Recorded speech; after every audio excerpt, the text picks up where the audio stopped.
วัสดีครับกะหลาดโซ i ตี้ครับสำหรับใน EP นี้จะพามาดูผลิตภัณฑ์จากแบรนด์ฮุนไดสำหรับกล้องแบ็คบ็อกตัวนี้จะเป็นกล้องบันทึกวิดีโอ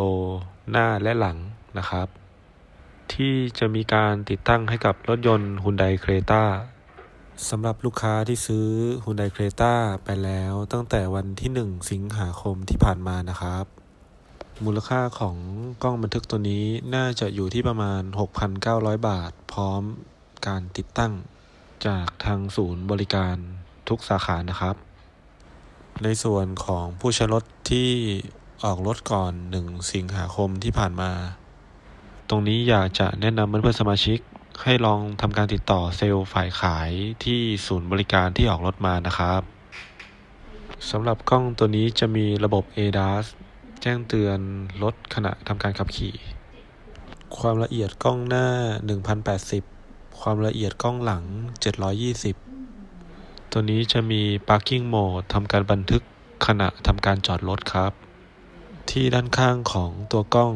จะมีสวิตช์เปิดปิดเพื่อความสะดวกในการใช้งานของผู้ใช้รถครับ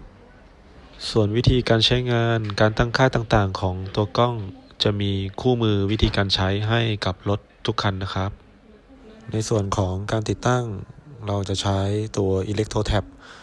จัมป์ระหว่างสายไฟตัวกล้องกับสายไฟกล่องฟิลโดยตรงเพื่อให้สามารถใช้งานในระบบ Parking Mode และทำให้ตัวกล้องทำงานได้เต็มประสิทธิภาพ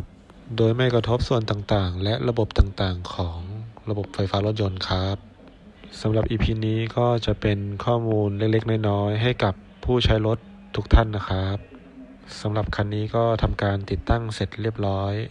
ก็เดี๋ยวทำการส่งมอบให้กับลูกค้าในวันรับรถครับไว้คลิปหน้ามีอะไรใหม่เดี๋ยวไว้พบกันสำหรับวันนี้สวัสดีครับ